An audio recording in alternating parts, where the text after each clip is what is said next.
नमस्कार। माउन्टेन समाचारमा स्वागत छ।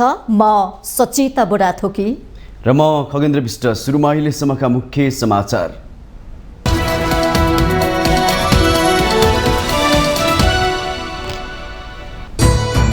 नौ किलो सुन प्रकरणमा महरका बाबु छोरामाथि अभियोजन प्रक्रिया अघि बढ्ने प्रधानमन्त्री प्रचण्डको भनाई। अनुसन्धान नगरी अरू सबै कामको अर्थ नहुनेमा सजग रहेको प्रस्टीकरण।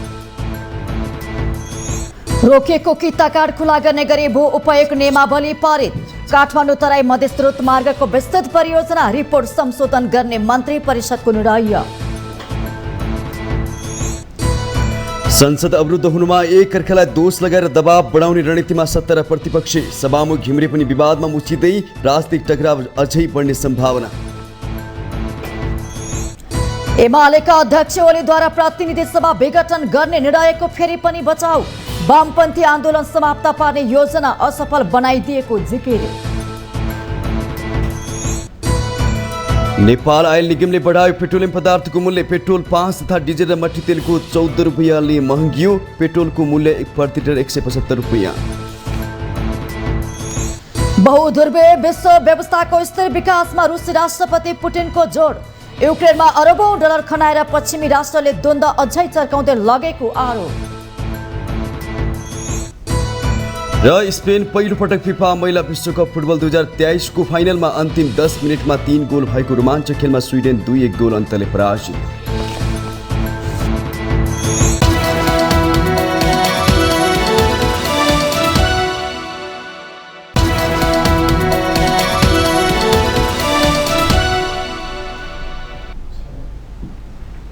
अब समाचार विस्तारमा। प्रधानमन्त्री पुष्पकमल दाहाल प्रचण्डले विद्युत तेज रोड भेपमा ल्याइएको 9 किलो सुन प्रकरणमा जोडिएका माओवादी केन्द्रका उपाध्यक्ष कृष्णबहादुर महरामाथि अभियोजन अघि बढ्ने बताउनु भएको छ। मंगलबार बालुवाटारमा सम्पादकहरूसँगको छलफलमा प्रधानमन्त्री प्रचण्डले अभियोजन प्रक्रिया अघि बढ्ने भन्दै गृहमन्त्री सहित सिआइबीसँग आफूले सोधेको जानकारी दिनु भएको छ। प्रतिवेदनमा महराको नाम कसरी आयो र नाम आएपछि किन अभियोजन गरिएन भनेर प्रहरीलाई आफूले सोधेको भन्दै उहाँले यो विषयमा अनुसन्धान अघि नबढाए अहिले गरेका अरू सबै कामको पनि अर्थ नहुने जस्तो देखिएको उल्लेख गर्नुभयो। पूर्व सभामुख समेत रहनुभएका महरा र छोरा राहुल महरा चिनिया नागरिक वाङसँगको सुन तस्करीमा मुछिएका छन्। उनीहरू दुवैले ई सिगरेटबाट नेपालमा सुन तस्करीमा संलग्न चिनिया नागरिक वाङसँग 234 पटक भन्दा धेरै फोन सम्पर्क गरेको खुलिसकेको छ।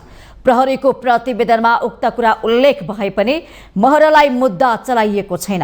प्रधानमन्त्री प्रचण्डले गिरी बन्धु टी ई टेस्टको जग्गा प्रकरणमा पनि छानबिन हुने बताउनु भएको छ।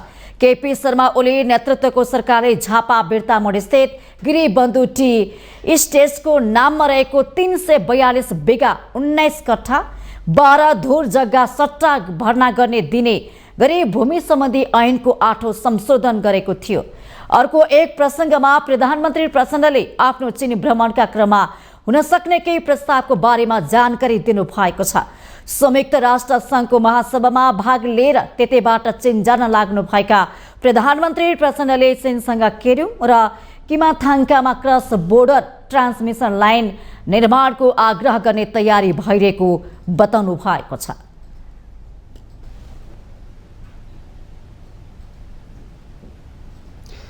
यसैबीच पूर्व सभामुख तथा नेकपा माओवादी केन्द्रका उपाध्यक्ष कृष्णबहादुर महराले सुन तस्करी प्रकरणमा अनुसन्धानका लागि सरकारलाई सघाउन तयार रहेको बताउनु भएको छ। मंगलबार दाङको खुराईमा पत्रकारसँग कुरा गर्दै महराले सुन तस्करी प्रकरणमा आफ्नो नाम जोडिएपछि यो विषय सिटो टुङ्गोमा पुगोस् भन्ने पक्षमा रहेको जिकिर गर्नुभयो। अनुसन्धानका लागि आफूलाई बोलाउन आग्रह गरेको भन्दै उहाँले सरकारले बोलाए जुनसुकै बेला उपस्थित हुन तयार रहेको बताउनुभयो। सुन तस्करी प्रकरणमा जोडिएका चिनिया नागरिक वाङलाई फलफुल व्यापारीका रूपमा मात्र चिनेको महराको भनाइ थियो। आरोपित चिनिया नागरिकले भन्सारमा सामान रोकियो भनेपछि भन्सारका अधिकारीहरूसँग कुरा गरेको महराले दावी गर्नुभयो। भेपमा राखेर सुन तस्करी प्रकरणको अनुसन्धानपछि सिआइबीले जिल्ला सरकारी वकिल कार्यालय काठमाडौँमा बुझाएको अनुसन्धान प्रतिवेदनमा महर र उहाँका छोरा राहुलको नाम उल्लेख गरे पनि उनीहरूलाई प्रतिवादी बनाइएको छैन। प्रहरीले महर र उहाँका छोराको नाम उल्लेख गर्दा पनि सरकारले अनुसन्धान गर्न नसकेको भन्दै आलोचना भइरहेको छ।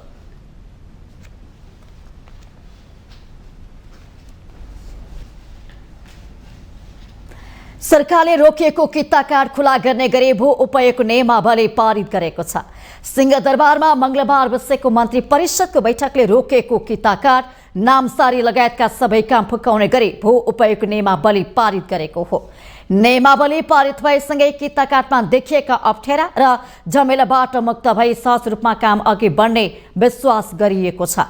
त्यस्तै बैठकले गोरखामा एक व्यक्तिको घरमा फेला परेको टल्किने ढुङ्गा क्वार्ट्ज क्रिस्टल गोरखा दरबार परिसरमा प्रतिस्थापना गर्ने र ढुङ्गा संरक्षण गर्ने व्यक्तिलाई पुरस्कृत गर्ने निर्णय पनि गरेको छ। साथै मन्त्री परिषदको बैठकले काठमाडौँ तराई मधेस द्रुतमार्ग फास्ट ट्र्याकको विस्तृत परियोजना रिपोर्ट डीपीआर संशोधन गरेको छ।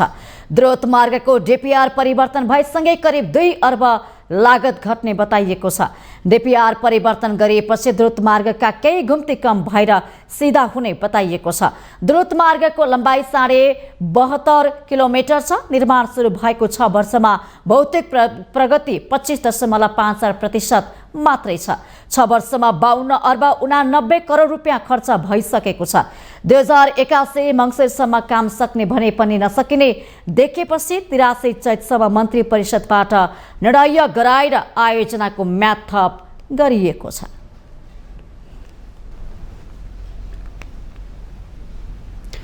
सुन प्रकरणमा छानबिन आयोग बनाउने या नबनाउने भन्ने विषयमा आम्ने सामने भएका सत्तारूढ दल र नेकपा एमाले आफ्नो अडानबाट टस्कामस भएका छैनन्।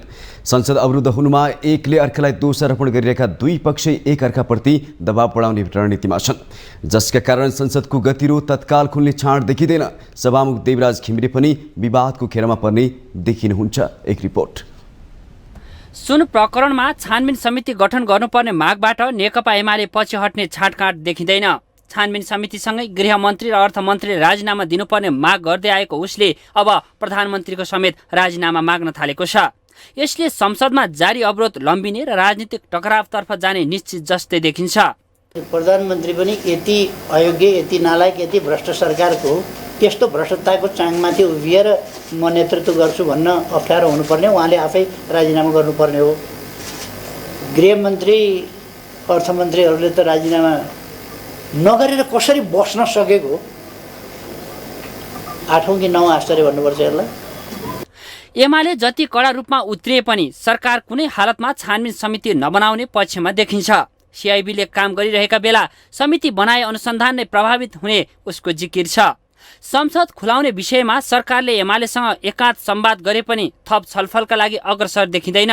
बरु प्रधानमन्त्री प्रचण्डले सत्ता साझेदार दलहरूलाई बालुवाटारमा बोलाएर एक स्वरमा छानबिन समिति बनाउन आवश्यक छैन भन्ने निर्णय गर्न लगाए। लाउडा विमान भाडा प्रकरणमा 57 दिनसम्म संसद अवरुद्ध भएको थियो। त्यो अवरोध गर्ने नेतृत्वकर्ता एकजना म पनि हुँ। मेरै नेतृत्वमा भएको थियो, एमालेको नेताको हिसाबले, प्रमुख सचेतकको हिसाबले। तर केही दिन चाहिँ मजै भएको थियो। तर केही दिन पछाडि हामीलाई यस्तो आपत पर्यो, सरकारले वार्ता गर्दैन, हामीले माग छोड्न मिल्दैन, होइन, उपलब्धि शून्य। लास्टमा चिसै पानीले नुहाएर फर्कनु पर्यो। यही हालत हुन्छ साथीहरूको। अब यो उच्च स्तरीय छानबिन आयोग बन्दैन। काङ्ग्रेसभित्र संस्थापन इतर केही सांसदहरूले छानबिन समिति बनाउन माग गर्दा एमालेले राहत महसुस गरेको थियो। तर 3 दिन संसदीय दलको बैठक बसाएर संसदीय दलका नेता शेरबहादुर देउवाले अहिले छानबिन समिति आवश्यक नभएको निष्कर्ष सार्वजनिक गरे। यसले देउवा प्रचण्डलाई नबिच्काउने पक्षमा देखिन्छन्। हामीले सरकारलाई यो विषयमा सत्य तथ्य छानबिन गर्नका लागि स्वतन्त्र, निष्पक्ष र गहिराइमा गएर अनुसन्धान गरेर यसमा जोसुकै संलग्न भए पनि अभियोजन गर्नका लागि सरकारलाई आग्रह गरेका छौँ आजको बैठकबाट, र सरकारले त्यो काम गर्छ भन्ने हामीलाई विश्वास छ। अरू कुरा पछि गर्दै जान्छ। होइन, छानबिन त यसका लागि राज्यले स्थायी रूपले गठन गरेका निकायले गरिराखेकै छ। यसलाई सरकारले थप चाहिँ तदारुकताका साथ, निष्पक्षताका साथ, पारदर्शिताका साथ यसलाई गम्भीर रूपमा लिएर यसलाई चाहिँ त ठिक ढङ्गले निष्कर्षमा पुर्याओस्। संसदभित्र एमालेको निरन्तर अवरोधले अन्य दल भने चिडिएका छन्। मन लागेका व्यक्तिलाई बोल्न दिएपछि संसद बैठक स्थगित गरेको भन्दै उनीहरूले सभामुखमाथि नै प्रश्न उठाउन थालेका छन्। यो मर्यादालाई कायम राख्दै एउटा पार्लियामेन्ट्री डिग्निटी के हो भन्ने कुरालाई मध्यनजर गर्दै हामी बस्यौँ। तर यसलाई नजरअन्दाज गरियो, यसलाई हाम्रो कमजोरी मानियो। हामी आफ्ना मुद्दाहरू राख्न चाहन्थ्यौँ, हामीसँग सूचनाहरू छन्, हामीले उठान गर्नुपर्ने विषयहरू धेरै छन्। ती विषयहरूमा उठान गर्नुपर्ने विषयहरूलाई एकैपटक हामीलाई क्रस गराएर योभन्दा अगाडि पनि सम्माननीय सभामुखज्यूबाट यस्तै क्रियाकलाप भयो। सम्माननीय सभामुखज्यूबाट हामीले यो अपेक्षा गरेका छैनौँ। एमालेको अडान अनि विपक्षीको मागलाई सम्बोधन गर्न नचाहेको सत्ता पक्षको रवैयाले संसद बन्धक बनेको छ। यो क्रम सजिलै अन्त्य हुने सम्भावना कम देखिन्छ। माउन्टेन टेलिभिजन एचडीका लागि बटुक राजगिरीको रिपोर्ट। नेकपा एमालेका अध्यक्ष केपी शर्मा ओलीले फेरि पनि प्रतिनिधि सभा विघटन गर्ने रहेको बचाउ गर्नु भएको छ। नेपालको वामपन्थी आन्दोलनलाई समाप्त पार्ने योजना असफल बनाउन प्रतिनिधि सभा विघटन गरेको भन्दै अध्यक्ष ओलीले रहेको बचाउ गर्नु भएको हो। मंगलबार नेकपा एमाले बागमती प्रदेश कमिटिको प्रशिक्षण कार्यक्रमलाई सम्बोधन गर्दै अध्यक्ष ओलीले प्रतिनिधि सभा विघटन नगरेको भई वामपन्थी आन्दोलन ध्वस्त हुने ठोकुवा गर्नु भएको छ। तत्कालीन समयमा आफूलाई झुन्ड्याउन बनाइएको डोरी संसद विघटन गरेर छिनाल दिएको जिकिर गर्नुभयो।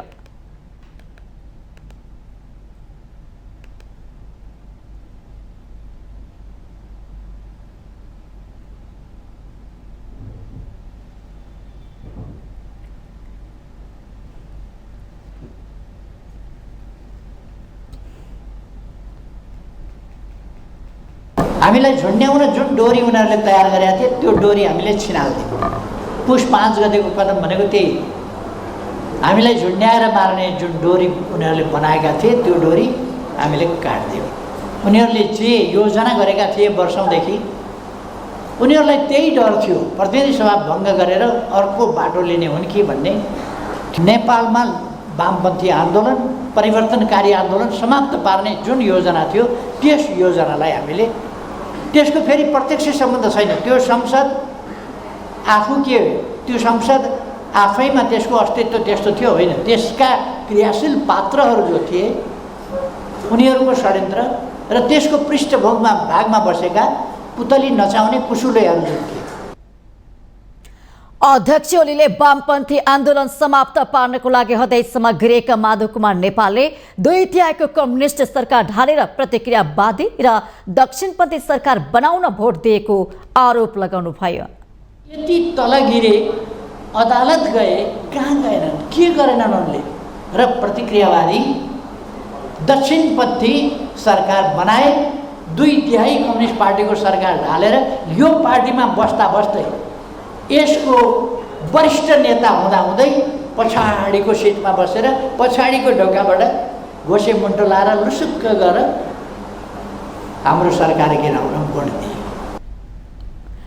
उहाँले पार्टीका नेता कार्यकर्ताहरू कहिलेकाहीँ राजनीतिक अलमलमा पर्ने गरेको भन्दै स्पष्ट भएर अघि बढ्न आग्रह गर्नुभयो। अर्थमन्त्री डाक्टर प्रकाश शरण महतले अर्थतन्त्रबारे संस्थागत धारणा प्रष्ट पार्न निजी क्षेत्रसँग आग्रह गर्नुभएको छ। मंगलबार आन्तरिक राजस्व विभागले आयोजना गरेको व्यवस्थापन गोष्ठीमा बोल्दै अर्थमन्त्री महतले वर्तमान अर्थतन्त्रबारे निजी क्षेत्रबाट फरक टिप्पणी आएको भन्दै संस्थागत धारणा स्पष्ट पार्न आग्रह गर्नुभएको हो। नेपाल उद्योग वाणिज्य महासङ्घका अध्यक्षले अर्थतन्त्र सकारात्मक रहेको र वरिष्ठ उपाध्यक्षले अर्थतन्त्र खराब भनेको भन्दै मन्त्री महतले संस्थागत स्पष्ट धारणा आवश्यक भएको उल्लेख गर्नुभयो। अर्थमन्त्री महतले बिस्तारै बैंकको ब्याज दर घट्ने भन्दै अर्थतन्त्र सकारात्मक बाटोमा रहेको उल्लेख गर्नुभयो। उहाँले चेम्बर अध्यक्ष र परिसङ्घका उपाध्यक्षले सकारात्मक कुरा गरे पनि एफएनसीसीआईका वरिष्ठ उपाध्यक्षले नकारात्मक कुरा मात्रै गरेको टिप्पणी गर्नुभयो। अझ त्यहाँ आवश्यक जे जति फेसिलिटेसनका कुराहरू छन् थप कुराहरू पनि राष्ट्र ब्याङ्क मार्फत आउँछ भन्ने मलाई विश्वास छ। त्यसकारण हामी यदि चाहिँ सकारात्मक अब पोजिटिभ डिरेक्सनमा हामी जानुपर्छ, जान सकिन्छ र यी कुरामा अझ चाहिँ सरकारले फेसिलिटेट गरोस् भन्यो भने त्यसले सार्थक परिणाम ल्याउँछ। सम्पूर्ण कुरा खराब छ, अधिकांश ट्याक्स लगा गलत छ भन्ने कोणबाट छलफल अगाडि बढाउने कुराले मद्दत गर्दैन। कार्यक्रममा निजी क्षेत्रले उद्योगी व्यवसायीको मनोबल घट्नु र लगानी बढ्न नसक्नुले राजस्व सङ्कलन प्रभावित भएको बताएको छ। नेपाल च्याम्बर अफ कमर्सका अध्यक्ष राजेन्द्र मल्लले करको दरभन्दा दायरा बढाउनुतर्फ सरकारले ध्यान दिनुपर्ने बताउनुभयो। उहाँले अझै पनि 40% कारोबार अवैध माध्यमबाट भइरहेको बताउनुभयो। मैले पटक पटक चेम्बरको फोरमबाट भन्ने गरेको छु कि यो नागरिकता सँगसँगै प्यान कार्ड पनि वितरण गर्न सक्यो भने करको दायरा बढेर लगाउन सकिन्छ र यसको लागि हामीले समयमै यो चिज गर्न जिल्लासँग समन्वय हो भनेदेखि दायरा बढेर जान्छ भन्ने कुरा म राख्न चाहन्छु। यो कर राजस्व खाता पनि एउटा होस् कि जुन खातामा हामीले पैसा बुझाएपछि सबै तहको सरकारलाई मान्य हुने किसिमको कर राजस्व खाता डेभलप भयो भनेदेखि यो निकै सरल हुन्छ। यसलाई छिटोभन्दा छिटो लागू गरोस् भन्ने कुरा म राख्न चाहन्छु। नेपाल उद्योग वाणिज्य महासङ्घका वरिष्ठ उपाध्यक्ष अञ्जन श्रेष्ठले अर्थतन्त्र गम्भीर समस्यामा रहेको भन्दै सरकारले अर्थतन्त्र चलायमान बनाउन काम गर्नुपर्ने बताउनुभयो। तथ्याङ्क प्रस्तुति हुँदाखेरि राजस्वको लक्ष्य 67% मात्र प्राप्त भएको र यो वर्ष झन् बढाएर 40% लक्ष्य थप गरिएको छ। यहाँहरू सबैको काँधमा जिम्मेवारी छ भनेर यहाँ प्रस्तुत भएको छ। हाम्रो राजस्वको लक्ष्य प्रत्येक वर्ष बढाउँदै जाने गरिएको छ। निश्चय पनि बढाउनु पनि पर्छ, किनभने मुलुकको लागि आवश्यकताको लागि मुलुक सञ्चालन गर्नलाई भनौँ विभिन्न खर्च व्यवस्थापन सबैको लागि चाहिन्छ, त्यो गर्नु नै पर्छ निश्चय पनि। नेपाल उद्योग परिसङ्घका उपाध्यक्ष वीरेन्द्रराज पाण्डेले निजी क्षेत्रको मनोबल घटेको र लगानी गर्ने योजना स्थगित भएकाले राजस्व सङ्कलन प्रभावित भएको भन्दै आयातमा आधारित राजस्वभन्दा पनि उत्पादनमा आधारित राजस्व सङ्कलन प्राथमिकता हुनुपर्ने धारणा राख्नुभयो। स्थगित भइरहेका छन् जसको असर प्रत्यक्ष रूपमा राजस्वमा परेको छ। वर्षौँ पछि पहिलोपटक राजस्वको सङ्कलन लक्ष्य अनुसार नभएर त्यसको असर अहिले सरकारको कार्य सम्पादनमा समेत परेको छ। राज्यको नीति आयातमुखी भन्दा पनि उत्पादनमुखी हुनुपर्ने जरुरी छ। स्वदेशी उद्योगहरूको प्रवर्धन गर्ने नीति लिन आवश्यक छ। उत्पादनबाट प्राप्त हुने राजस्व दिगो हुन्छ, आयातबाट प्राप्त हुने राजस्व दिगो हुँदैन भन्ने स्पष्ट भइसकेको छ। त्यसैले अब हामी सबैको ध्यान स्वदेशी उद्योग प्रवर्धन गर्नेतर्फ केन्द्रित हुनुपर्दछ। उहाँले उत्पादनमा आधारित राजस्व मात्रै दिगो हुने भन्दै लक्ष्य अनुसार राजस्व सङ्कलन नहुँदा निजी क्षेत्र कर्मचारीहरूको दबावमा हुने गरेको गुनासो गर्नुभयो।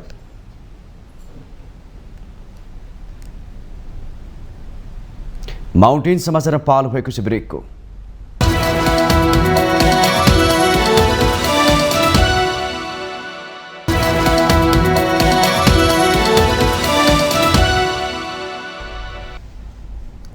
ब्रेकपछि पुनः स्वागत छ। अब बाँकी समाचार।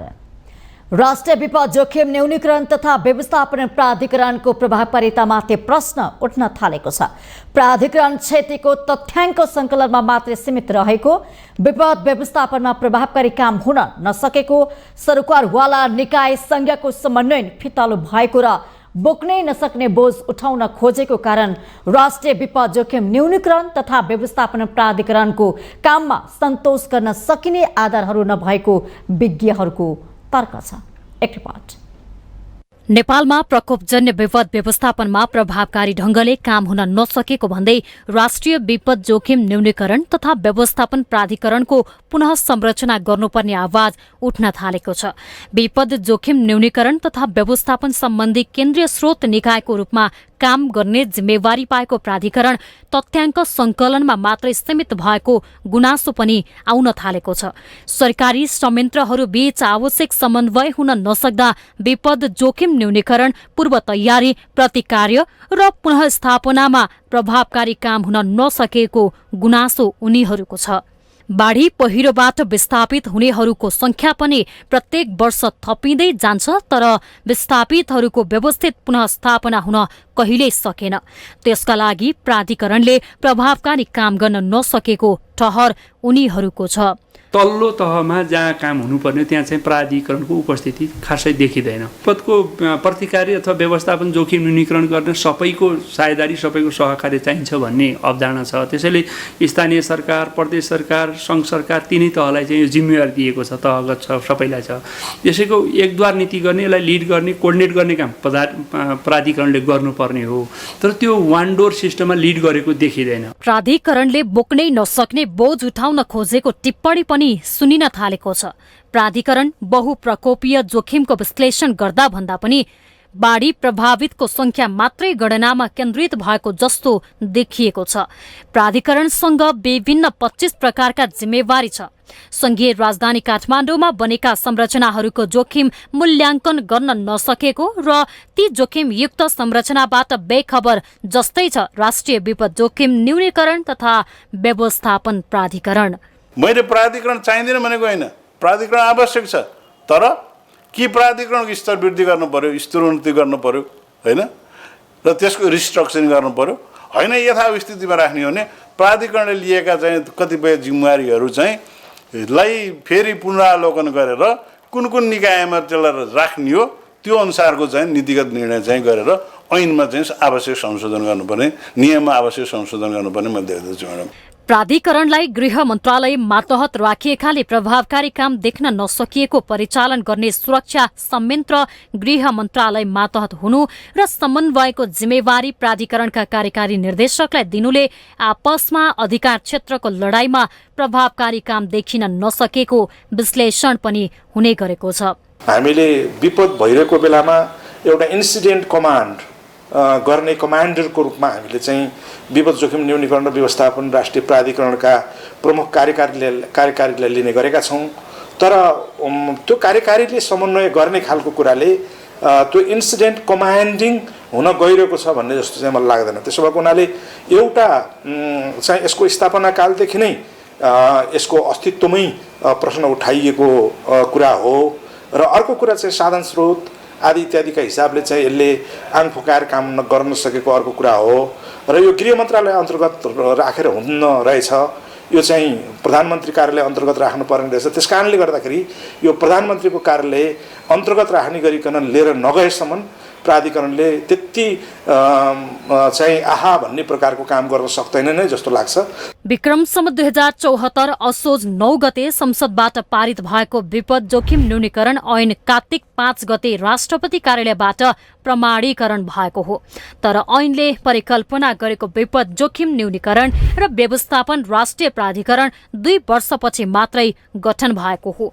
कतिपय स्थानमा सुक्खाग्रस्त क्षेत्र, कतिपय स्थानमा भारी वर्षा भइरहेका बेला आवश्यकता अनुसार प्राधिकरणले प्रतिकार्यका योजना अघि ल्याउन नसकेको टिप्पणी हुँदै आएको छ। माउन्टेन टेलिभिजन एचडीका लागि बिन्दु अधिकारी, काठमाडौँ। संसदीय समितिले दलित सम्बन्धी मुद्दा हेर्ने छुट्टै मन्त्रालय तोक्न सरकारलाई निर्देशन दिएको छ। संसद राष्ट्रिय सभा अन्तर्गतको दिगो विकास तथा सुशासन समितिको मङ्गलबार सिंहदरबारमा बसेको बैठकले दलित सम्बन्धी मुद्दा हेर्ने छुट्टै मन्त्रालय नभएको निष्कर्ष निकाल्दै तत्काल तोक्न प्रधानमन्त्री तथा मन्त्री परिषद कार्यालयले निर्देशन दिएको हो। त्यसैगरी समितिले दलित समुदायमाथि हुने गरेको विभेद र उत्पीडनको अन्त्य गर्न समितिले तयार पारेको कार्ययोजना कार्यान्वयन गर्न पनि सरकारलाई सचेत गराएको छ। कार्ययोजनाको अनुगमन गरी त्यसको प्रतिवेदन नियमित रूपमा बुझाउनु पनि प्रधानमन्त्री तथा मन्त्री परिषद कार्यालयलाई निर्देशन गराएको छ।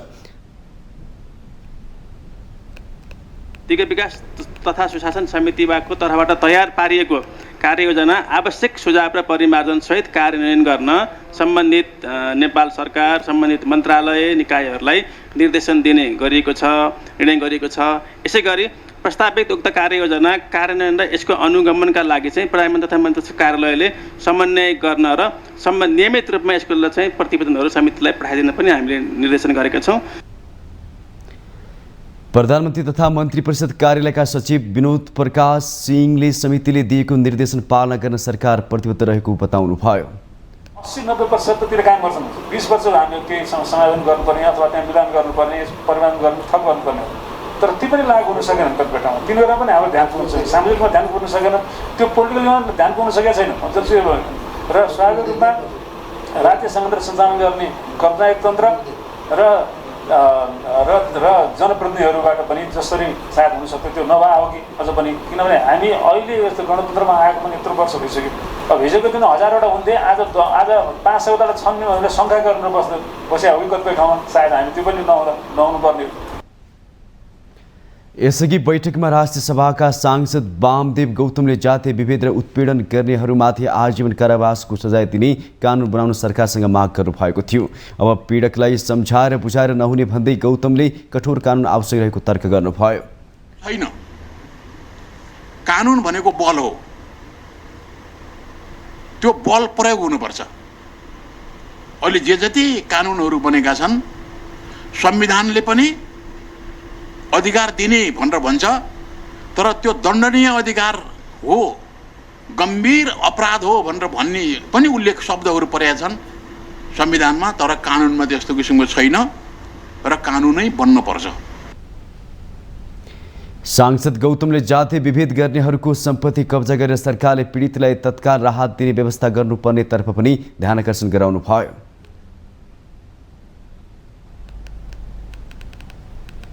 त्रिभुवन अन्तर्राष्ट्रिय विमानस्थल भन्सार कार्यालय बाहिर बरामद भएको सुन गालेर जोग्दा 60 किलो 716 ग्राम मात्रै भएको छ। सोमबार र मंगलबार नेपाल राष्ट्र बैंकको टंसार महाशाखाले सीआईबी, राजस्व अनुसन्धान र राष्ट्र बैंकका प्रतिनिधि सहित सुन गालेर जोग्दा 1 क्विन्टल भनेको सुन 60 किलो 716 ग्राम मात्रै भएको हो। नेपाल राष्ट्र बैंकको टंसार महाशाखाको प्रमुख थानेश्वर आचार्यले ब्रेक सोबाट छुट्याएको सुन गालेर जोग्दा 60 किलो 716 ग्राम तौल पाइएको जानकारी दिनु भएको छ। सकेसम्म 3 दिन नभए 7 दिनभित्र सुनको गुणस्तर परीक्षण गरेर यसको वास्तविक मूल्य सार्वजनिक गर्ने उहाँको भनाइ छ। आज हामीले त्यसलाई गाल्ने काम गरेका छौं र गालिसकेपछि धेरै ठुलो जर्ती गएन, र गालिसकेपछि 60 किलो 716 ग्राम तपाईको चाहिँ नै सुनको तौल आएको छ र यसमा चाहिँ 34 वटा चाहिँ बिस्किट साँचोमा बनेका छन् र त्यसमा चाहिँ नि जर्ती 73 ग्राम मात्र गएको छ। गुणस्तर कति हो? प्योर सुन हो या कमजोर सुन हो, जे हो त्यो तपाईहरुले विदिन 1 विक, मलाई प्रोबेबली म 3 दिनभित्र गर्ने जमर्को गर्छु र त्यो भन्दा पनि बढी लाग्यो भनेदेखि चाहिँ 1 हप्ताभित्र चाहिँ नि यसको टस समेत तपाईले थाहा पाउने हुन्छ। राजस्व अनुसन्धान विभागले गत साउन 3 गते सिरामंगलबाट सुन सहितको 155 किलो ब्रेक्सु बरामद गरेको थियो। सीआईबी, राजस्व, नेपाल राष्ट्र बैंक र टक्सार कार्यालयका प्रतिनिधिको रोहबरमा सुन गालेर जोखिएको हो। निर्माण व्यवसायीको समस्या समाधान गर्न सार्वजनिक खरिद अनुगमन कार्यालयका सचिवको संयोजकत्वमा समिति बनेको छ। प्रधानमन्त्री तथा मन्त्री परिषद कार्यालय अन्तर्गतका कार्यालय प्रमुख सहित 4 वटा मन्त्रालयका सहसचिव रहने गरी समिति बनेको हो। निर्माण व्यवसायी साउन दोस्रो हप्तादेखि आन्दोलन गरिरहेका छन्। काम गरेको भुक्तानी र सबै आयोजनाको एकमुष्ट म्याद थपको माग गर्दै उनीहरू आन्दोलित छन्। भौतिक पूर्वाधार तथा यातायात मन्त्रालयका सचिव केशव कुमार शर्माले सार्वजनिक खरिद अनुगमन कार्यालयका सचिवको अध्यक्षतामा समिति बनेको जानकारी दिनुभयो। आयोजनाको म्याद थप गर्ने अधिकार आयोजना प्रमुखलाई दिइएको र नयाँ निर्णय गर्नुपर्ने समितिको सुझाव अनुसार हुने उहाँको भनाइ छ। समितिमा निजी क्षेत्रको प्रतिनिधि नभए पनि व्यवसायीसँगै छलफल गरेर प्रतिनिधि कार्यालयलाई सुझाव पेश गरिनेछ। समिति बनेपछि निर्माण व्यवसायीले सडक आन्दोलन, रोकेपनी, दबावका अन्य कार्यक्रमलाई भने निरन्तरता दिने बताइएको छ। सरकारी समितिको सुझावपछि थप निर्णय हुने व्यवसायीहरूको भनाइ छ। अर्थ मन्त्रालयले बढीमा 7 देखि 8 अर्ब रुपैयाँ मात्रै भुक्तानी गर्न बाँकी रहेको बताएको छ। उता निर्माण व्यवसायीले करिब 40 अर्ब रुपैयाँ कामको भुक्तानी बाँकी रहेको दाबी गर्दै आएको छ। करिब 2700 आयोजनाको म्याद सकिएको छ।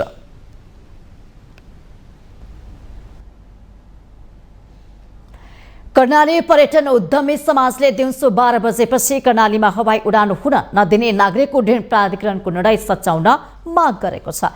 मंगलबार काठमाडौँमा एक अन्तर्क्रिया कार्यक्रम गर्दै कर्णाली पर्यटन उद्यमी समाजले अनुकूल मौसम हुँदा पनि दिउँसो 12 बजेपछि कर्णालीमा हवाई उडान हुन नदिने निर्णय गरिएको भन्दै तत्काल सच्याउन माग गरेको हो।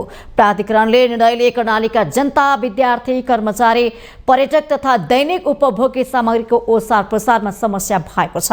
मौसम अनुकूल भएको बेलामा दिनभर उडान गर्न सक्ने गरी निर्णय गर्नुपर्ने कर्णालीका बासिन्दाहरूले कर्णाली पर्यटन उद्यमी समाजका अध्यक्ष देवीकृष्ण रुकाईले बताउनु भएको छ। त्यसैगरी हवाई टिकटमा 13% कर दिनुपर्ने व्यवस्था हटाउन पनि समाजले माग गरेको छ। अध्यक्ष रुकाईले बिरामी, शप र खाद्यान्न सामग्रीमा समेत कर तिर्नुपर्ने बाध्यता हटाउन सरकार समक्ष माग गरिएको बताउनु भएको छ। त्यो लगानी गरे तपाईँ प्रतिफल आएन भने हेर्नुहोस्, अब 2 महिना मात्रै नचल्ने भने उनीहरूले ब्याङ्क लोन कसरी तिर्ला? अब पाइलट पाल्नुपर्ने होला, अर्को पाल्नुपर्ने होला, राज्यले ट्याक्स तिर्नुपर्ने होला। हो यति बेला राज्यले तपाईँको चाहिँ हवाई कर्णालीका जनताले हामी मोटरबाट पुर्याउन सकेनौँ, त्यसको फलस्वरूप तिमीहरू चाहिँ तपाईँको बाध्यकारी गरेर प्लेन चढ्ने बाध्य बनाएका छौँ। त्यसो भए भने तपाईँ हामी सब्सिडी दिन्छौँ। त्यो सब्सिडी भनेको जति सक्दो तपाईँको चाहिँ भाडा कमभन्दा कम गर्ने। त्यसको एउटै उपाय भनेको के हो भने राज्यले करमा छुट गरेर हुन्छ कि फ्युलमा छुट दिएर हुन्छ कि तपाईँको ल्यान्डिङ पार्कमा छुट दिएर हुन्छ कि त्यो गर्दाखेरि त सौदो दिनुपर्ने स्थिति थियो, त्यो पनि भएन।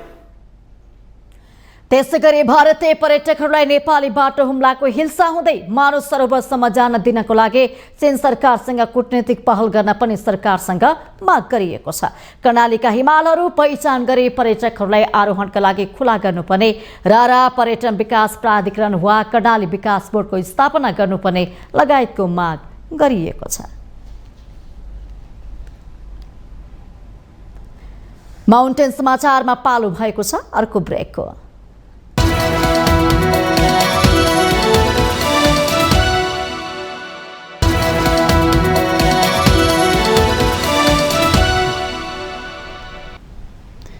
ब्रेकपछि स्वागत छ। अब बाँकी समाचार।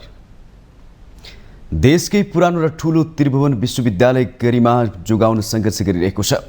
उच्च शिक्षा अध्ययन गर्ने विद्यार्थीमध्ये 80% यही पढ्छन्। 2.5 लाख विद्यार्थी अध्ययनरत त्रिवीमा करिब 15,000 शिक्षक कर्मचारी कार्यरत छन्। तर राजनीतिकरणले त्रिभुवन विश्वविद्यालयप्रति विद्यार्थीको आकर्षण घट्दो छ भने विदेश पलायन प्राथमिकतामा परेको छ। एक रिपोर्ट। नेपालमा हाल 11वटा विश्वविद्यालय, 1 प्रदेश विश्वविद्यालय तथा 5वटा स्वास्थ्य विज्ञान प्रतिष्ठान सञ्चालनमा छन्। ती विश्वविद्यालय मातहतका 1440 क्याम्पसमा उच्च शिक्षा तहको पढाइ भइरहेका छन्। विश्वविद्यालयमा हाल अध्ययनरत 4,60,000 विद्यार्थीहरूमध्ये त्रिभुवन विश्वविद्यालयमा मात्रै 76% छन्। तर पछिल्लो समय त्रिवीको मानविकी शिक्षा लगायत संकायमा विद्यार्थी भेट्न कठिन भइरहेका बेला व्यवस्थापन, विज्ञान तथा प्रविधि, इन्जिनियरिङ र मेडिकल शिक्षामा पनि भर्ना घट्न थालेको छ। अपेक्षित आवेदन नआएपछि त्रिभुवन विश्वविद्यालयका आङ्गिक र निजी क्याम्पसले दोहोर्याएर प्रवेश परीक्षा सञ्चालन गरेका छन्, तर पनि कोटा अनुसार विद्यार्थी पाउन सकेका छैनन्। विभिन्न स्वार्थ समूह र विद्यार्थी राजनीतिको अखाडा बन्दै गएको त्रिभुवन विश्वविद्यालय अस्तव्यस्त संस्थाको नमुना नै बन्दै गएको छ। एकातिर राजनीतिक दलहरूको अखेडाको केन्द्र त अर्कोतर्फ विदेश अध्ययन महका कारण त्रिवीमा विद्यार्थीको संख्या पातलिँदै गएको सरकारवालाहरूको बुझाइ छ। नेपालमा चाहिँ नेपालका हाम्रा शैक्षिक संस्थाहरूले टाइममा परीक्षा नलिने, टाइममा रिजल्ट नगर्ने, क्वालिटीको पढाइ नहुने, अनि लर्निङ र अर्निङलाई पनि नजोड्ने, के कारणले विदेश गएका छन् नि थाहा छैन, के कारणले गएका छैनन् नि थाहा छैन, अस्तव्यस्त बनाएको कारणले अहिले विद्यार्थीहरू ज्यादै नै ठुलो सङ्ख्यामा गए। यो देशको निम्ति नि सबैभन्दा घातक अवस्था अहिले हो। तर नेपालको न सरकार न सम्बन्धित निकायले यसमा ध्यान दिएको छ। त्रिभुवन विश्वविद्यालयका कतिपय संकाय त धमिरा लागेको घर जस्तै भएका छन्। दलीयकरणले छिया बनाएको त्रिवी भन्दा फरक छैनन् यसका आङ्गिक क्याम्पसहरू पनि। नपढाए पनि महिनै पछि शिक्षकको बैंक खातामा तलब जम्मा हुन्छ नै। सरकारी क्याम्पसमा हाजिर गरेर निजी कलेजमा दौडिने प्रवृत्ति रोक्न कसैलाई चासो छैन। विद्यार्थी संगठन र आबद्ध व्यक्तिहरूको गतिविधि मात्रै नभएर कतिपय प्राध्यापकहरूकै क्रियाकलाप पनि त्रिभुवन विश्वविद्यालयको अस्तित्वमाथि नै खतरा बनेको छ। बाहिर गएका विद्यार्थीमा 10% मात्रै नेपाल फर्किने अरे, 90% उतै काम गरेर बस्ने अरे। र तपाईँहरू सोच्नु होला गएका विद्यार्थी सबै युनिभर्सिटीमा चाहिँ इनरोल भएर पढेका छैनन्। 10% विद्यार्थी पढाएका छैनन् रेगुलर विद्यार्थीबाट, 90% विद्यार्थीहरू गएर काम गरिरहेछन् उनीहरू। त्यो परिस्थितिमा विद्यार्थीहरू बाहिर गएका छन्। अब यहाँ कामको कुरा विश्वविद्यालयले काम दिन सक्दैन जतिसुकै कुरा गरे पनि। प्राध्यापकहरू पढाउन नखोज्ने तर सुविधा खोज्ने, विद्यार्थीहरू पढ्न भन्दा राजनीतिक दादागिरीमै रमाउने हुनाले त्रिभुवन विश्वविद्यालयमा भद्रगौलको सीमा नै नागिसकेको छ। बढ्दो व्यथिति र अराजकताले शिक्षित जनशक्ति उत्पादन गर्ने त्रिवी दलका कार्यकर्ता उत्पादन गर्ने थलो बन्दै गएको छ। संख्या र नम्बर अफ स्टुडेन्ट हेऱ्यौँ भने विद्यार्थी बढेको छ। अहिले हामीसँग गत सालभन्दा धेरै विद्यार्थीहरू भर्ना भएका छन्, तर विद्यार्थीहरू दुई किसिमले घटेको देखिएको छ। एउटा परम्परागत विषयहरू जहाँ थिए, जहाँ ठुलो सङ्ख्यामा विद्यार्थीहरू हुन्थे, ती विद्यार्थीहरूको चोइस अहिले सिफ्ट भएको छ। विद्यार्थीहरू अहिले म्यानेजमेन्टका केही कार्यक्रमहरूमा, केही आइटीका कार्यक्रमहरूमा बढी केन्द्रित भएका छन् भने परम्परागत रूपमा रहेका केही विषयहरूमा क्रमशः विद्यार्थीहरू जुन ठुलो भोल्युम हुन्थ्यो त्यो घटेको छ कक्षा कोठामा।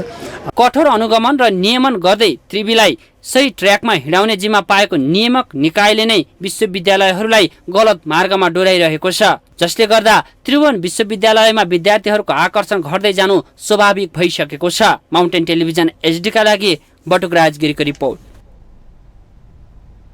प्रस्तावित संघीय शिक्षा ऐन 2080 विरुद्ध नेपाल शिक्षक महासंघले घोषणा गरेको देशव्यापी आन्दोलन अन्तर्गत संरचनामा शिक्षाहरूको कञ्चनपुरका शिक्षकहरूले शिक्षा विकास तथा समन्वयन एकाइ कार्यालयमा धरना दिएका छन्। सरकारले सामुदायिक विद्यालयमा कार्यरत विद्यालय शिक्षक तथा कर्मचारीको हित विपरीत ल्याएको शिक्षा ऐनको मस्यौदा विरुद्ध सुदूरपश्चिमका सबै जिल्ला शिक्षा समन्वयन कार्यालयमा धरना दिएको बताइएको छ। शिक्षाकर्मीहरूको चाहिँ एउटा पेशागत माग र मुद्दाहरू, उनीहरूको पेशागत सुरक्षाको ग्यारेन्टी चाहिँ शिक्षा ऐनले गर्नुपर्छ भनेर हामीले त्यो चाहिँ आश गरेकोमा जस्तो त्यसको उल्टो भएर योलाई हामीले चाहिँ कालो मस्यौदा भनेका छौँ। यसलाई अर्को अर्थमा तमाम खालका अस्थायी प्रवृत्तिका शिक्षकहरूको एउटा जागिरबाट घर पठाउने किसिमको यसलाई हामीले हत्यारो ऐन भनेका छौँ र राज्यले यसलाई सच्याउनुपर्छ भनेर हाम्रो आधिकारिक छात्र संस्था नेपाल शिक्षक महासङ्घको नेतृत्वमा चाहिँ देशव्यापी आन्दोलन घोषणा भएको छ। स्पेसली लामो समयदेखि 20औं वर्षदेखि राहतमा काम गरिरहेका हाम्रा शिक्षक साथीहरूलाई स्थायीको प्रक्रियामा नलगिकन एकैचोटि अहिले दरबन्दीमा कन्भर्ट गरी 50%लाई मात्र स्थायी गर्ने भन्ने खालको जुन यो नयाँ शिक्षा ऐनमा जो कार्यक्रम ल्याइँदैछ त्यसका निम्ति हामी घोर आपत्ति जनाउँदै त्यो ऐनलाई हामी चाहिँ विरोध गर्दै यो ऐनमा चाहिँ शिक्षाका हक अधिकारका कुराहरू सुनिश्चित हुने खालका कुराहरू आउन् भन्नका निम्ति पनि आन्दोलन हामीले सुरु गरेका छौँ। शिक्षा ऐन परिमार्जन सहित शिक्षक महासंघले अघि सारेका 23 बुँदे र 50 बुँदे सुझाव अनुसार नभए बन्द हडतालसम्मको चेतावनी उनीहरूले दिएका छन्। शिक्षकहरूलाई थोरै भए सम्मान गरेको अवस्था थियो भने अहिले त 1928 को जस्तो ऐन ल्याउन खोजे सरकारले। त्यसकारण यसका विरुद्धमा हामी देशैभरिका थाई, अस्थायी, राहत, करार, बाल विकास सबै शिक्षकहरू आन्दोलनमा छौँ र जबसम्म शिक्षकलाई न्यायिक ढङ्गले शिक्षकलाई 1 नम्बरको ओहदाको सम्मानमा यो सरकारले राख्दैन, राज्यले राख्दैन, तबसम्म हाम्रा हक अधिकारका लागि हामी लडिराख्छौँ। षड्यन्त्रमूलक तरिकाले आम नेपाली शिक्षकहरूका पेशागत माग र मुद्दालाई सम्बोधन नगरिएर यो मसौदा आएको कारणले गर्दा आम नेपाली शिक्षकहरूका यी पेशागत माग र मुद्दा र मुख्य रूपमा नेपाली शिक्षकहरूले आन्दोलनबाट स्थापित गरेर नेपाल सरकारले सहमति गरेका 31 बुँदे र 51 बुँदे सहमतिका बुँदाहरूलाई समेत कार्यान्वयन गरेर नयाँ यो शिक्षा ऐन जारी हुनुपर्छ भन्ने हाम्रो माग रहेको छ। कञ्चनपुरमा 259 सरकारी र 263 निजी विद्यालयमा करिब 4600 शिक्षक शिक्षिकाहरू रहेका छन्।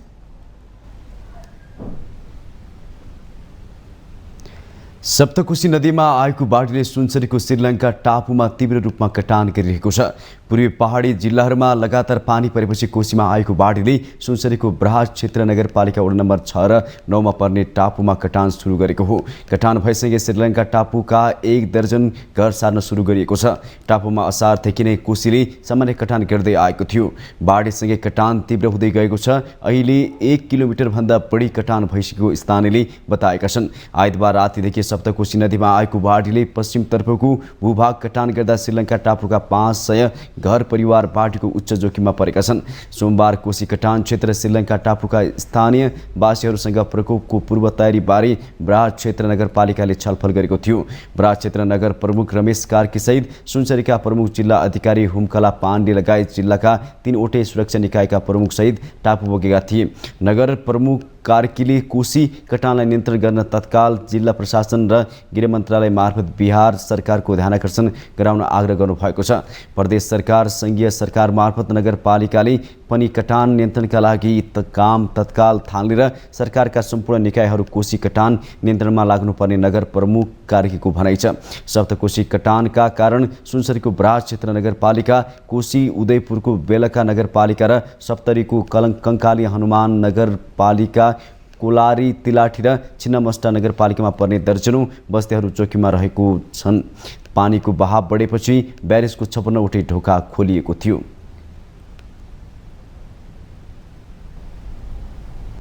सत्ताइसजना माओवादी कार्यकर्ताहरूको ज्यान जाने गरी भएको गौर हत्याकाण्डको छानबिन अघि नबढाउने सत्ता गठबन्धनको निर्णयप्रति पीडित पक्षले कडा आपत्ति जनाएको छ। सत्ता गठबन्धनको सोमबार बालुवाटारमा बसेको बैठकले जनता समाजवादी पार्टीका अध्यक्ष उपेन्द्र यादव सहितलाई अप्ठ्यारो पार्ने अवस्था आएपछि छानबिन अघि नबढाउने निर्णय लिएको थियो। सरकारले साउन 23 गते गौर हत्याकाण्ड पीडित सङ्घर्ष समितिसँग गरेको 5 बुँदे सम्झौता कार्यान्वयन नगर्ने दिशामा गठबन्धन अघि बढे पछि पीडितहरू आक्रोशित भएका छन्। पीडितहरूलाई न्याय तथा अपराधीलाई कानुनी दायरामा ल्याउन गौर हत्याकाण्ड पीडित सङ्घर्ष समिति र सरकार बीच भएको 5 बुँदे सहमति विपरीत निर्णय गरेर गठबन्धनले देशमा जङ्गल राज फर्काउन खोजेको सङ्घर्ष समितिले विज्ञप्ति मार्फत जनाएको छ। 5 बुँदे सहमति भए लगतै गौर हत्याकाण्डका अपराधीहरू तनावमा परेका बेला 17 वर्षदेखि न्याय प्राप्तिको पर्खाइमा बसेका पीडित परिवारले छिट्टै न्याय पाउने आशा गर्दा गठबन्धनले निर्णयले आक्रोश बढाउने पनि उनीहरूले जनाएका छन्। सङ्घर्ष समितिले सत्तारूढ दलहरूले आफ्नो भागभण्डाको राजनीति तथा संसदीय अङ्क गणितको गलत प्रभावमा परेर सहमति पत्रको मसै सुक्न नपाउँदै गैर जिम्मेवार एवं बेइमानी गर्दै अपराधीहरूलाई जोगाउन गरेको अवैध एवं आपत्तिजनक काम गरेको आरोप लगाएको छ। सङ्घर्ष समितिले सहमति पत्रलाई इमान्दारीपूर्वक अक्षरंश पालना नगरे जनसङ्घर्षका कार्यक्रम गर्न बाध्य हुने चेतावनी दिएको छ।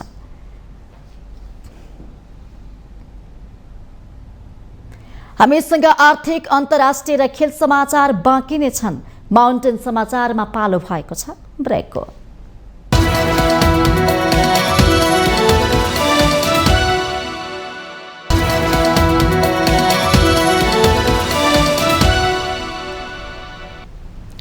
ब्रेकपछि स्वागत छ। पालो आर्थिक समाचारको।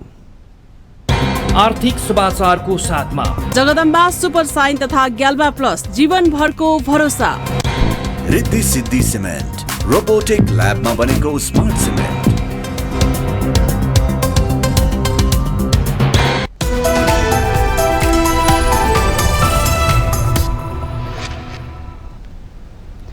नेपाल आयल निगमले पेट्रोलियम पदार्थको मूल्य बढाएको छ। निगमले पेट्रोलको मूल्य 5 रुपियाँ तथा डिजेल र मट्टीतेलको मूल्य 14 रुपियाँले बढाएको हो। निगम सञ्चालक समिति बैठकले आजदेखि लागू हुने गरी पेट्रोल, डिजेल र मट्टीतेलको मूल्य बढाएको हो। अब पेट्रोलको मूल्य प्रति लिटर 175 रुपियाँ र डिजेल तथा मट्टीतेलको मूल्य 164 रुपियाँ 50 पैसा प्रति लिटर कायम भएको छ।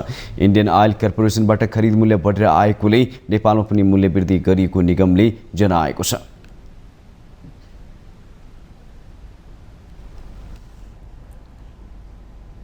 अब पालो अन्तर्राष्ट्रिय समाचारको।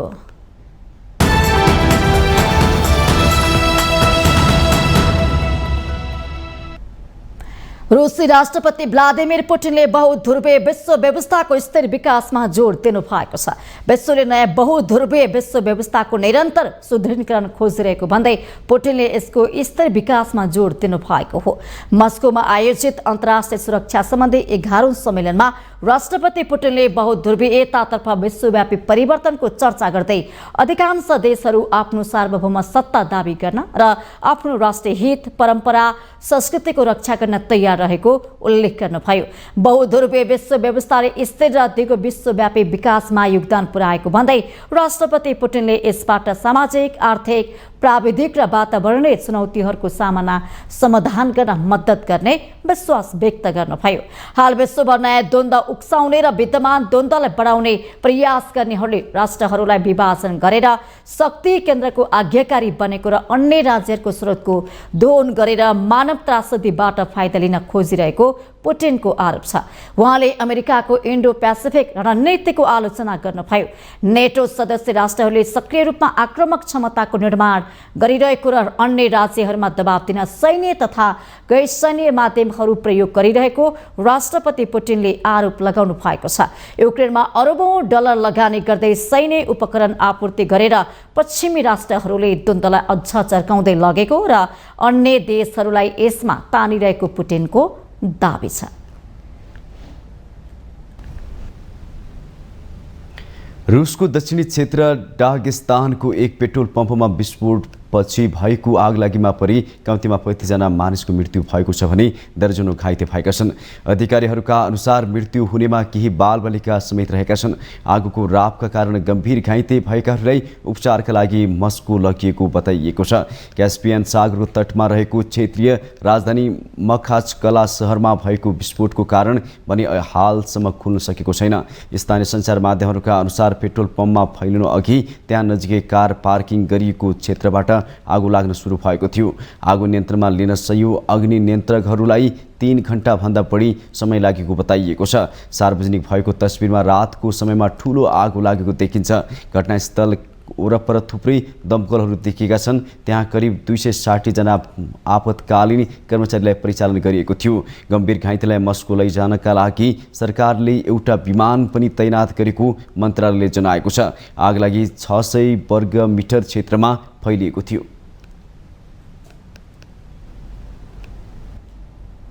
अब पालो खेल समाचारको।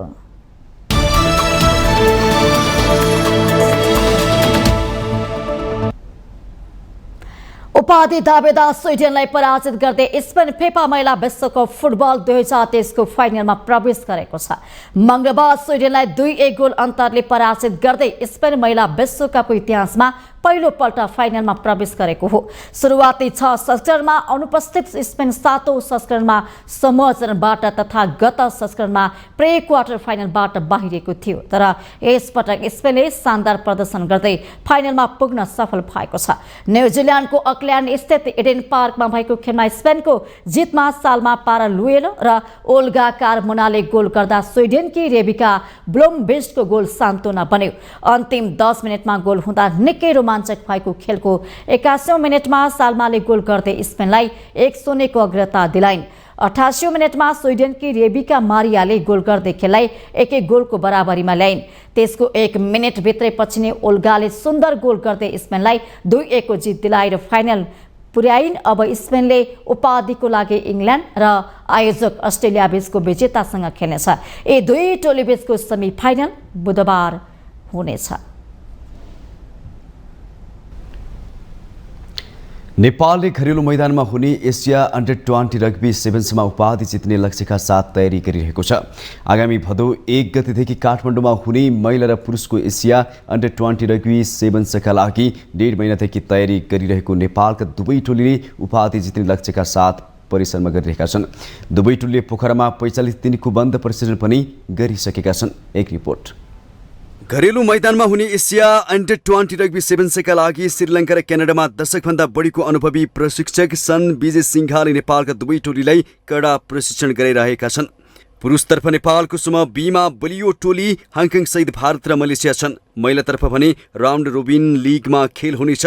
4 राष्ट्र सहभागी लिगको शीर्ष 2 मा रहँदै नेपाली महिला टोलीले पनि फाइनलमा पुग्ने लक्ष्य लिएको छ। पुरुषतर्फ पूर्व राष्ट्रिय खेलाडी विराट ऐडी र महिलामा सावित्रा पुर्जाले श्रीलङ्काली प्रशिक्षक विजय सिंघाको प्रशिक्षण टोलीमा साथ दिइरहेका छन्। So we've been in camp for like 40 days, and I think we have done quite a lot of work, and boys and the girls, they have come a long way for where we were and where we are right now, in a very good position. So we want to win both games, like both championship, but we don't know what we will have on the opposition.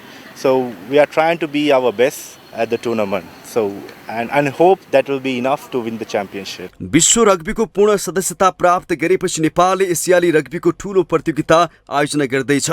उक्त आयोजनालाई नतिजामुखी बनाउने खेलाडीहरूको विश्वास छ। तयारी चाहिँ अब एकदम राम्रै भनौँ न हैन, पहिला भन्दा चाहिँ धेरै राम्रै छ। राम्रै गरिरहेछन् सबैले। अब आज चाहिँ अब च्याम्पियनसिप बन्ने छ हाम्रो होइन। अब अन्डर-18 नि हामीले गरेको थियौँ, अब हिस्ट्री बनाएर भनौँ न होइन, अब 2 गेम जितेर। अनि योपालि चाहिँ हामी सकेसम्म फाइनल जित्ने टार्गेट छ सबैको। त्यही तरिकाले ट्रेनिङ नै गरिरहेछौँ हामी होइन। अब देख्न सक्नुहुन्छ यहाँ ट्रेनिङ गरेर हुन्छ। छोटो र प्रभावकारी तयारी बिना नै पछिल्लो संस्करण खेलेको नेपाली महिला टोलीले यसपटक पर्याप्त समय पाएको छ। ट्रेनिङ त हामीले पोखरामा 1.5 महिना जति गरेको, यहाँ आएर पनि 5-6 दिन गरिरहेछौँ। अहिले पनि ट्रेनिङ नै गरिरहेछौँ। राम्रो चलिरहेछ ट्रेनिङ चाहिँ, कोचले राम्रो सिकाउनु भइरहेछ।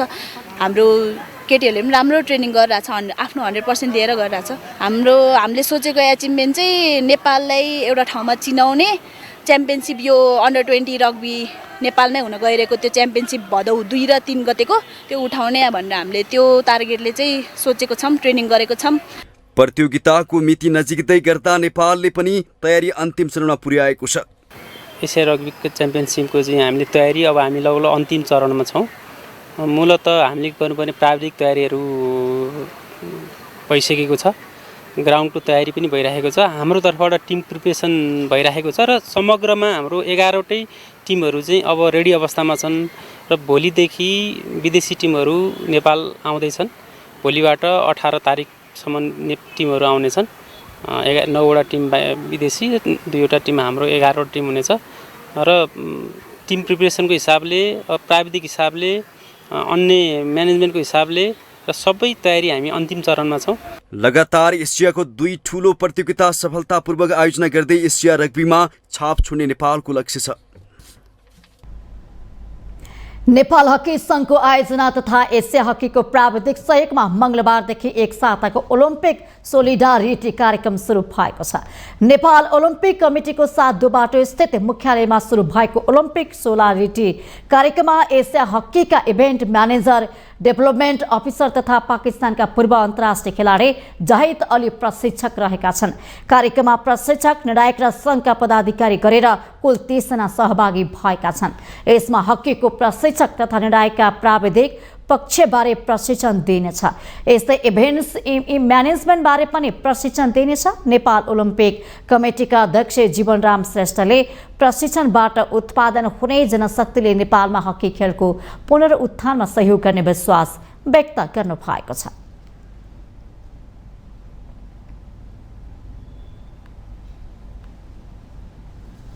माउन्टेन समाचारमा पालो भएको छ ब्रेकको।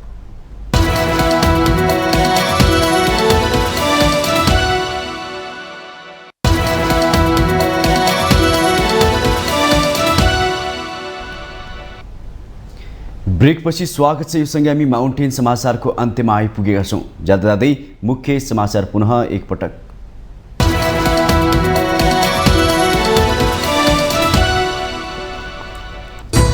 नौ किलो सुन प्रकरणमा महरका बाबु छोरामाथि अभियोजन प्रक्रिया अघि बढ्ने प्रधानमन्त्री प्रचण्डको भनाई। अनुसन्धान नगरी अरू सबै कामको अर्थ नहुनेमा सजग रहेको प्रष्टीकरण।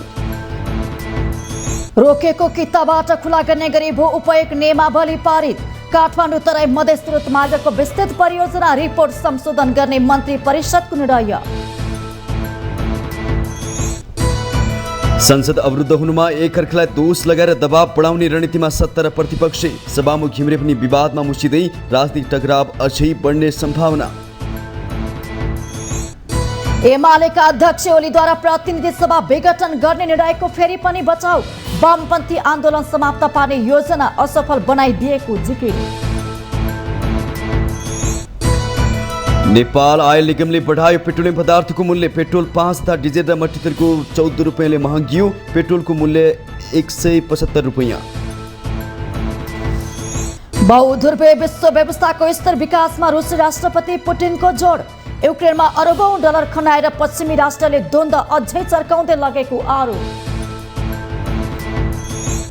र स्पेन पहिलो पटक फिफा महिला विश्वकप फुटबल 2023 को फाइनलमा अन्तिम 10 मिनेटमा 3 गोल भएको रोमाञ्चक खेलमा स्विडेन 2-1 गोल अन्तले पराजित।